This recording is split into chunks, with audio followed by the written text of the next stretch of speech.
La jalousie.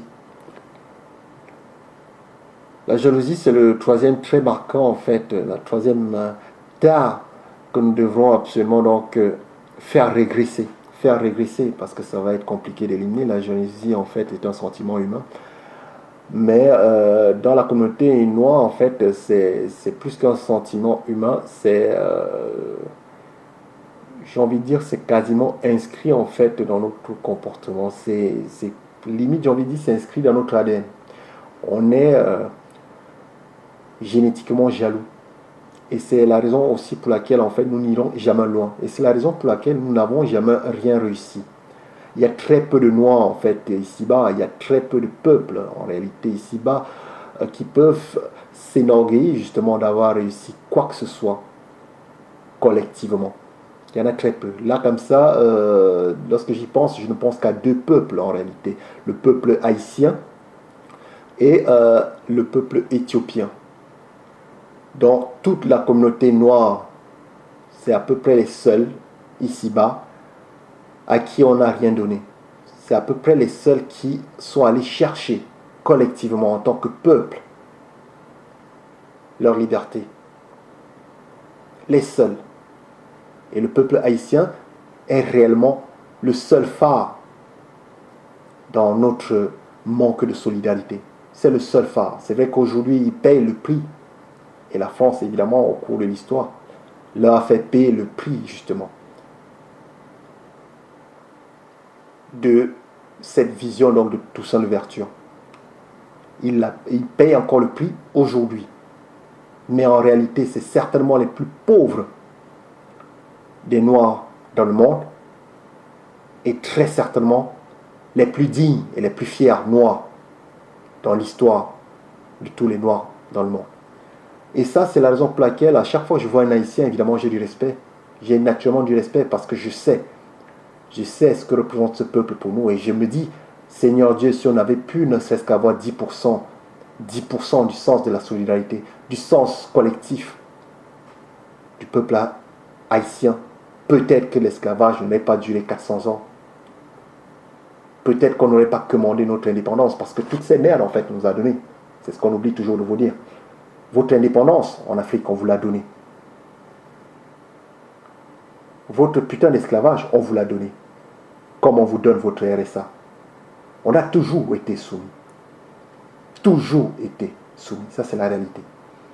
Et on a toujours été responsable de notre soumission. Que personne ne vous dise le contraire. Les gens disent, les Blancs nous ont fait ci, les Blancs nous ont fait ça. Ça fait très longtemps que j'ai cessé de regarder, en fait, les problèmes ailleurs.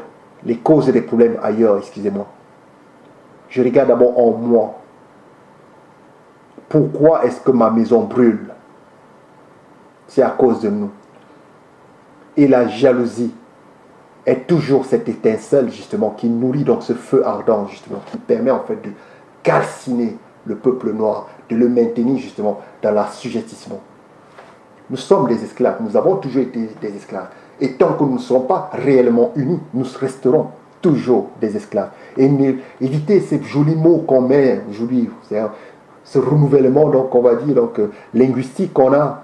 Évidemment, on ne parle pas d'esclavage, n'est-ce pas? On est tous indépendants en Afrique, ça se sait, ça se voit, n'est-ce pas? Qu'on est indépendants.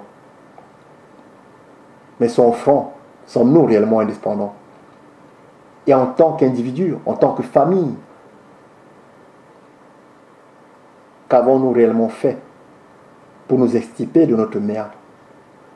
Avant de dire les Chinois sont en train de tout acheter en Afrique, les Indiens sont en train de ruiner les terres africaines, les Pacatous nous vendent notre manioc et tout. Oui, mais pourquoi est-ce que nous ne sommes pas capables, en fait, nous, de nous unir? Pourquoi est-ce que nous ne sommes pas capables d'aller acheter dans les magasins des nôtres? Pourquoi nous ne sommes pas capables de soutenir les activités économiques des nôtres? Disons les choses crûment.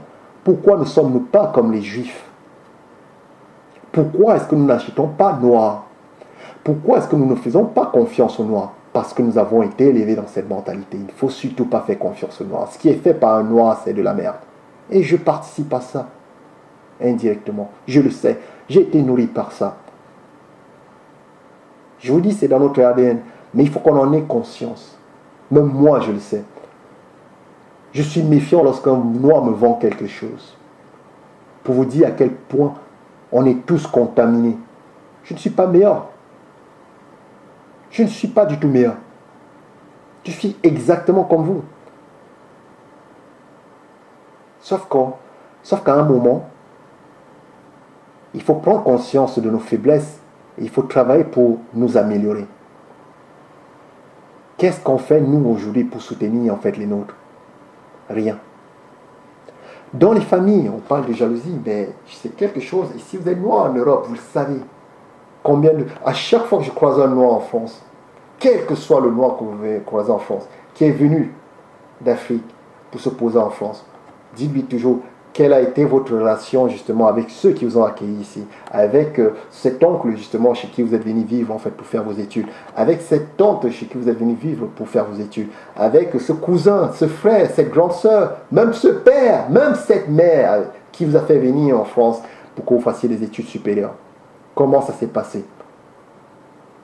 Il n'y a jamais d'histoire avec des dénouements heureux. C'est rare. La jalousie est quelque chose qui est gravé en nous. Et c'est pour ça qu'on n'ira pas non plus très loin.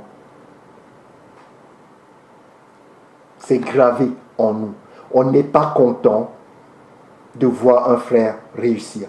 Et ça, vous le savez. On a des petites ambitions. Okay? On a des gens qui sont nourris, qui sont biberonnés donc à l'assistanat, qui sont biberonnés donc à la passivité, qui ne sont enclins qu'à une seule chose: ne surtout rien faire, rester dans le statu quo, utiliser les combines. Et lorsque vous avez l'outrecuidance, le toupet, d'avoir un tout petit peu d'ambition dans notre communauté, oh putain, vous êtes foutus. Vous allez vous retrouver putain de seul. Ça ne m'aurait pas gêné que des Noirs se retrouvent seuls parce que les autres sont envieux, parce que les autres sont jaloux, parce que les Blancs sont jaloux des Noirs, parce que les Pacatous sont jaloux des Noirs, parce que les Chinois sont jaloux des Noirs. Non, ça ne m'aurait pas gêné. Ce qui me dérange là-dedans, c'est que c'est ton propre frère, c'est ta propre sœur, c'est ta propre mère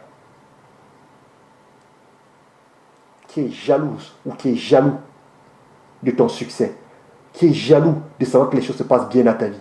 Les gens, ils tiennent absolument à vous maintenir dans la merde. Et lorsque vous avez un peu d'ambition, vous êtes montré du doigt. Vous êtes mis au banc de votre propre famille. Je dis bien de votre propre famille. Je ne vous parle même pas de banlieue et tout ça. De votre propre famille. Ah, maintenant tu veux faire le blanc parce que tu as appris un peu d'école, parce que tu as appris des mots à l'école. Combien de fois j'ai entendu ça? Combien de fois j'ai entendu ce truc? Quand tu essaies d'expliquer un petit truc, ah ouais, maintenant tu veux mon monsieur vous nous montrer qu'il connaît. Combien de fois avons-nous entendu ça? Combien de fois lorsque vous revenez en disant, tiens, je viens d'avoir mon diplôme, je pense à moi. Les parents vous regardent avec des yeux, hein, avec ce chip là. Combien de fois? Et ça ne vient pas des gens qui sont étrangers, des personnes qui sont étrangères chez vous. Ça vient de vos propres familles. De votre propre famille. Comment pouvons-nous parler de solidarité? Ça, c'est du bullshit qu'on nous a vendu. Les gens, et surtout les Blancs, aiment voir les Noirs comme des peuples très hospitaliers, très accueillants. Oui, ils sont toujours très hospitaliers, très accueillants avec leurs maîtres. Quand vous êtes Blanc, vous êtes un chômeur en France, vous êtes une sous-merde, vous allez en Afrique, je peux vous dire une chose, vous allez vivre comme un prince, vous allez baiser les plus belles femmes. Parce qu'évidemment, lorsqu'elles voient le Blanc, ils sont à quatre pattes en face de vous. Et c'est réciproque pour les mecs par rapport aux meufs blanches. Par contre, leur propre frère noir, leur propre sœur noire, ah non, ah non, vous ne pouvez pas venir avec de l'ambition parce qu'une fois que vous avez en disant on peut faire ceci, on peut faire comme ça, on peut s'améliorer, on peut faire ça. Ah oui, ah ouais, maintenant tu es parti chez les Blancs, maintenant tu veux nous montrer que tu connais. Hein? Qu'est-ce que tu peux bien faire? Qu'est-ce que tu veux nous montrer qu'on connaît? C'est du dénigrement. Vous ne pouvez rien faire. Les gens sont jaloux de votre succès. Les gens sont jaloux de votre percée. Et ils vous le font payer. Ils vous le font ressentir. Évidemment, ils ne pourront pas vous tuer. Mais s'ils le pouvaient, ils le feraient. Et je vais vous donner un exemple assez emblématique de cela. Emmanuel Adebayor l'a très bien dit. Et je vous invite à écouter l'histoire d'Emmanuel Adebayor, ce footballeur connu de tous, qui a failli se suicider parce que toute sa famille était jalouse de son succès. Les mecs vivaient grâce à son argent. Les mecs lui faisaient du chantage et n'ont jamais montré le moindre signe de gratitude par rapport à tout ce qu'il leur a donné. C'est de ça que je vous parle. Il n'y a que ça en nous. Ok. Ce n'est pas pour dire que la jalousie n'est pas un sentiment ressenti dans d'autres communautés, mais c'est beaucoup moins. C'est largement moins.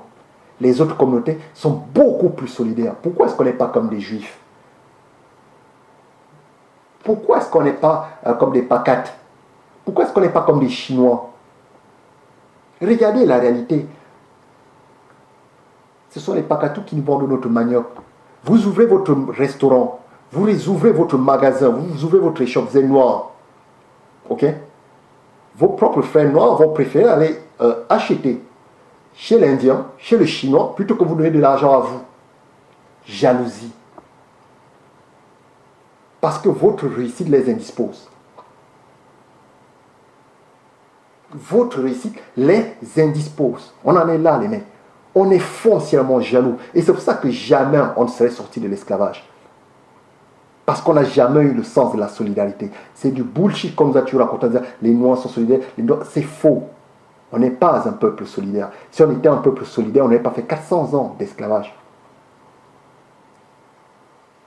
Et quand je dis ça, ce n'est pas pour du dénigrement, c'est dire la réalité. Les Chinois aussi ont été soumis. La guerre des boxeurs, ok? Ils ont été colonisés. Il n'y a pas un peuple sur Terre qui n'a pas été colonisé. Les Slaves, c'est des Blancs. Hein? L'Europe de l'Est, les Slaves, esclaves, ça vient de là. C'était les Blancs. Les Arabes même ont colonisé et ont esclavagisé les Blancs. C'est connu. L'histoire en fait n'est qu'une série en fait d'esclavagisation d'autres peuples. Mais nous, on y est depuis 400 ans. Et je dis bien on y est parce qu'on n'est jamais sorti. Parce que tout nous a été donné. Parce qu'en réalité, on n'aurait jamais réussi à s'en sortir. Parce qu'il y aura toujours un frère noir pour te vendre. Thomas Sankara, Blaise Compaoré.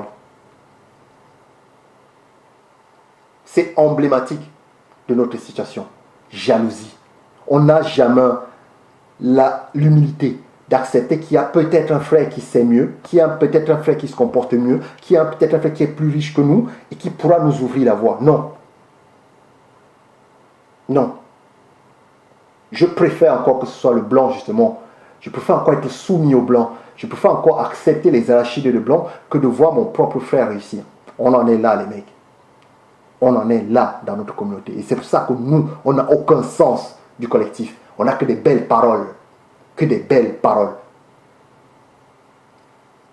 Vous ne pouvez rien organiser socialement en vous appuyant sur les Noirs. Parce que collectivement, on n'est pas solidaire. Absolument pas. Les autres peuples, eux, ne crient pas à leur caractère collectif à longueur de journée comme nous. Mais eux, ils le font réellement. Ils achètent dans leur restaurant. Et ils achètent dans leur magasin. Ils mangent dans leur restaurant.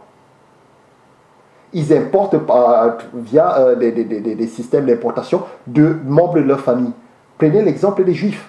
C'est communautaire. Et n'écoutez pas ce bullshit qu'on vous raconte toujours à la télévision parce que vous êtes prêts à gober à toutes les merdes. Le développement se fait d'abord dans votre communauté. Ça commence au sein de votre famille, ensuite au sein de votre clan, au sein de votre tribu, au sein de votre communauté, au sein de votre pays. C'est comme ça que ça marche. Avant que les Chinois ne possèdent tous les bars en France, c'était les Auvergnats. Les restaurants, c'est connu. C'est des mecs que je... Enfin, c'est connu, maintenant, ça ne me revient pas. Mais c'est connu. C'est communautaire. Même chez les Blancs. Il fallait venir d'une certaine région de France. Là, comme ça, de suite, la région ne me vient pas. Je pense que c'est les Auvergnats, je ne suis pas très sûr, mais ça doit être les Auvergnats, je crois. Il fallait être Auvergnat pour pouvoir avoir un bar à Paris. C'était communautaire. Et qu'on ne vous raconte pas des bêtises. C'est toujours communautaire. Lorsque vous partez dans le 19e, dans le quartier des Juifs, vous le voyez bien que c'est communautaire. Et ce n'est pas plus mal, parce qu'il faut d'abord être solide. Il faut que la communauté soit solide. Il faut avoir des représentants solides. Il faut compter, il faut palper. Ok? Et donc quand je travaille, je ramène de l'argent dans ma communauté, je nourris ma communauté. J'aide les gens de ma communauté. Je crée un trafic financier, des transactions financières au sein de ma communauté. Je crée une économie dans ma communauté. L'argent ne repart pas ailleurs. On investit. Et grâce à cet argent qui tourne, on peut envoyer nos enfants à l'école, on peut construire, on peut acheter des maisons, on peut faire venir d'autres personnes, on peut se renforcer. C'est ce qu'ils font les Chinois. Mais nous, on n'est pas capable de ça. Parce que lorsque vous faites une tontine et que ça marche sur 2 ans, il y a quelqu'un d'autre qui dit non, mais ça c'est de la merde. Moi, je vais faire ma propre tontine à moi. Il casse la dynamique. Il y a toujours des guerres, toujours des jalousies. Alors que les autres communautés, ce n'est pas qu'elles sont plus pures que les autres. Pensez qu'ils s'aiment tous les Juifs? Non. Mais ils ont des valeurs supérieures à leur petite guéguerre intestine, à leur petite guéguerre familiale. Des problèmes de famille, tout le monde en rencontre. Sauf que chez nous, les Noirs, c'est plus fort que tout. Nos émotions sont plus fortes que tout. Non, je ne peux pas faire des affaires avec mon frère. C'est ça qui nous tue. On n'a pas le sens de la communauté, contrairement à ce que la plupart des gens croient. On n'est pas du tout des gens fraternels. Bien au contraire. On est envieux. On a le culte de la jalousie inscrit en nous. On a les boules de voir un frère réussir. Les boules, au lieu de se dire comment est-ce que je peux m'inspirer de la réussite de ce frère. Comment est-ce que je peux m'adosser sur la réussite de ce frère pour construire ma propre réussite. Qu'est-ce qui a attiré de son cheminement? Vous donnez le choix à un noir d'acheter chez son propre frère ou d'acheter chez quelqu'un d'une autre communauté, il va acheter là chez quelqu'un d'une autre communauté. Nos business ne peuvent jamais réussir pour cela.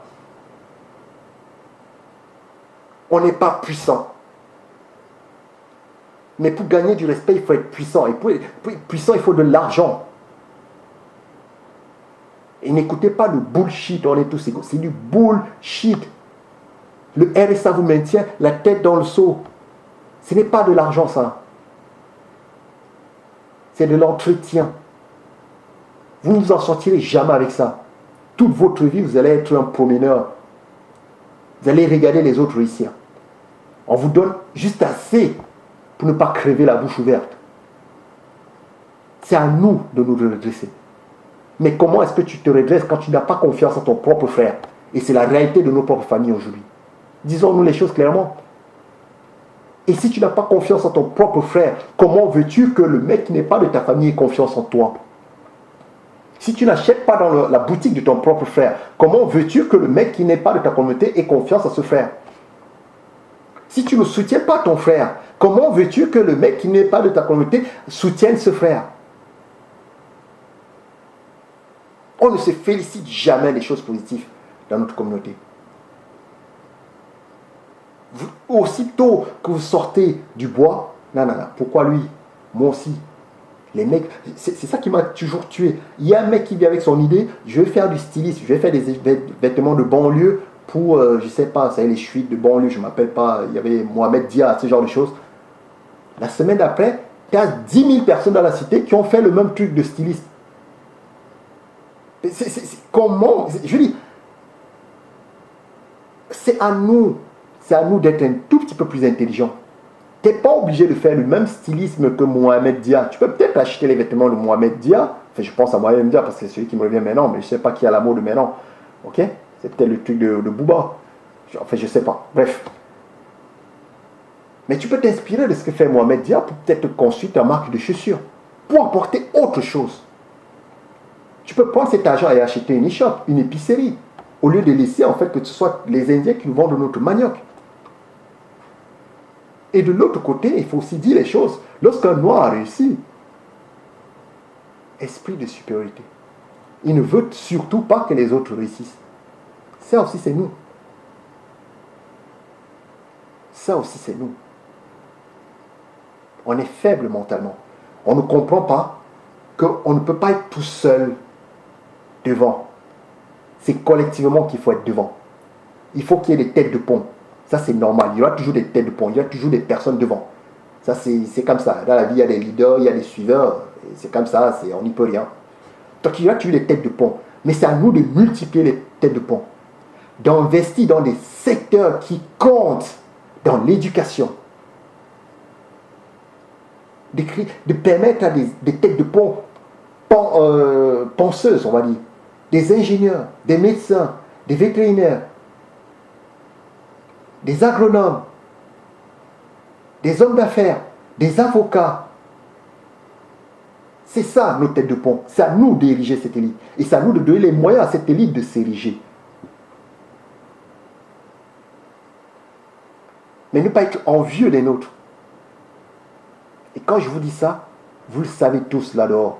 Surtout si vous êtes dans une famille noire, vous le savez tous que ce que j'ai dit est vrai. Dans nos propres familles, on n'est jamais... vous avez des gens qui ne sont pas contents de la réussite de leurs propres frères. Ils jalousent leurs frères. Vous avez des mecs qui sont prêts à aller draguer la femme de leur frère ou le mari de leur soeur. Les histoires en Afrique, c'est terrible. Et en France, c'est pareil.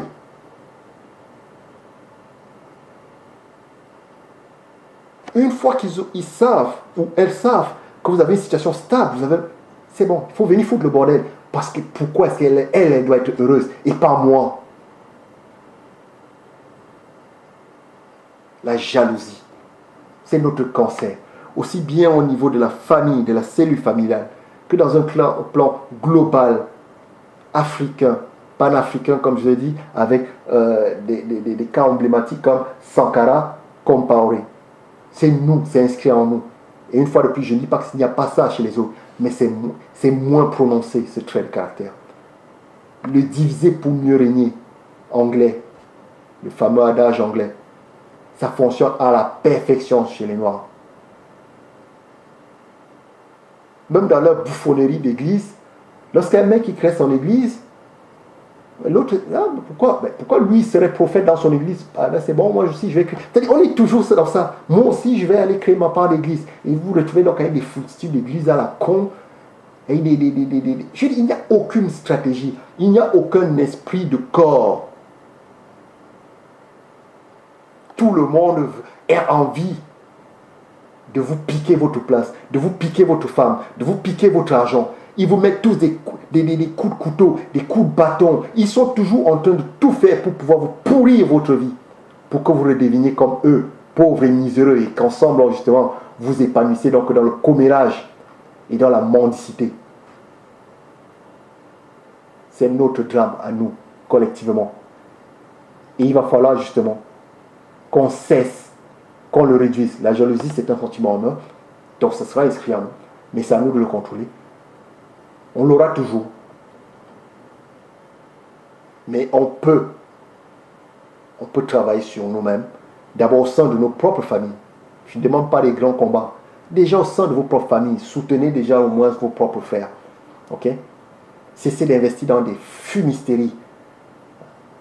Vous avez les familles, vous avez le grand frère, les footballeurs, le petit frère. La famille Pogba, c'est pathétique. Le grand frère, le petit frère, le puiné, ils sont tous footballeurs.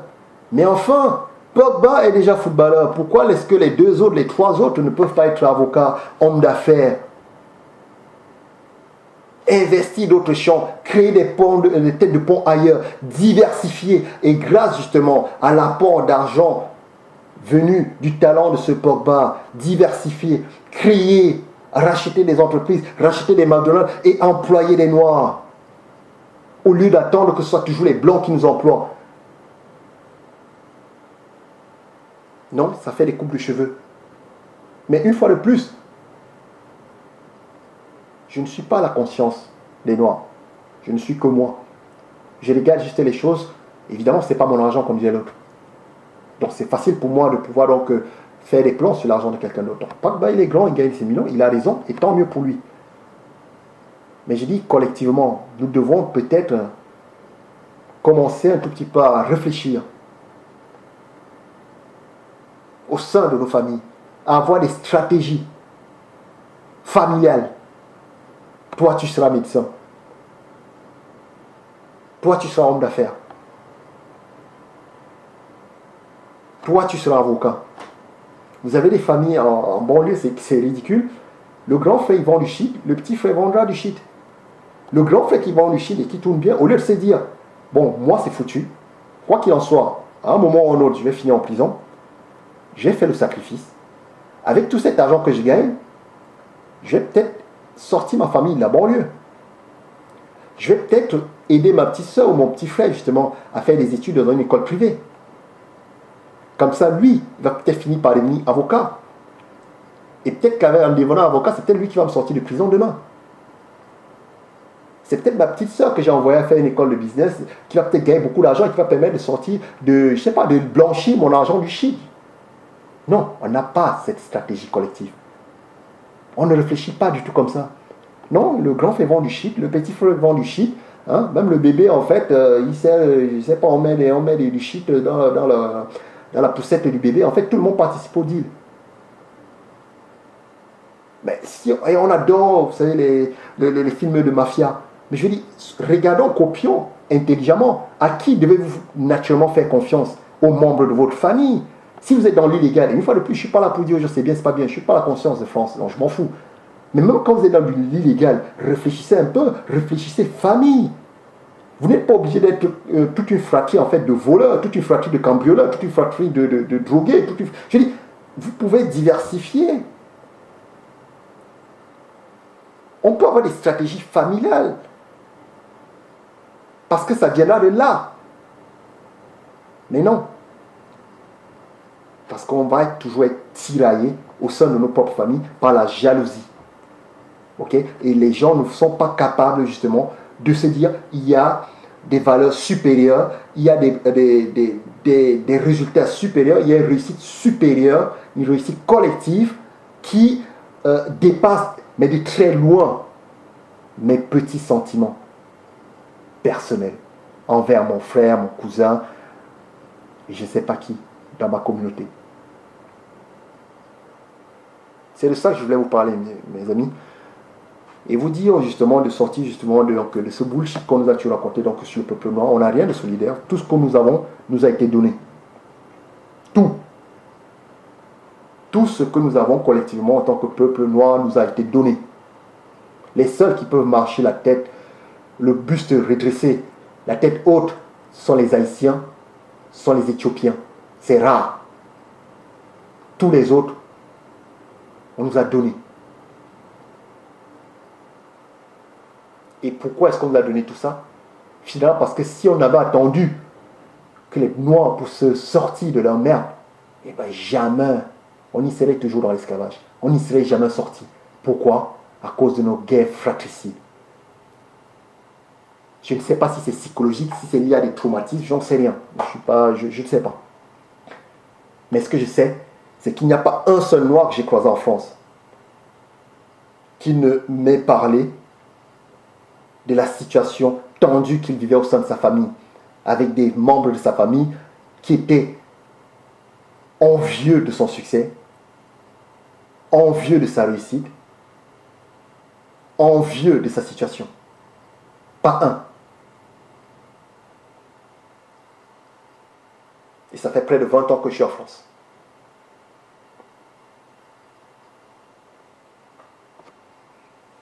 Il est temps pour moi de retourner à la vie. Et au prochain culte à éliminer donc de notre communauté, à la prochaine tard. Je vous souhaite une excellente soirée.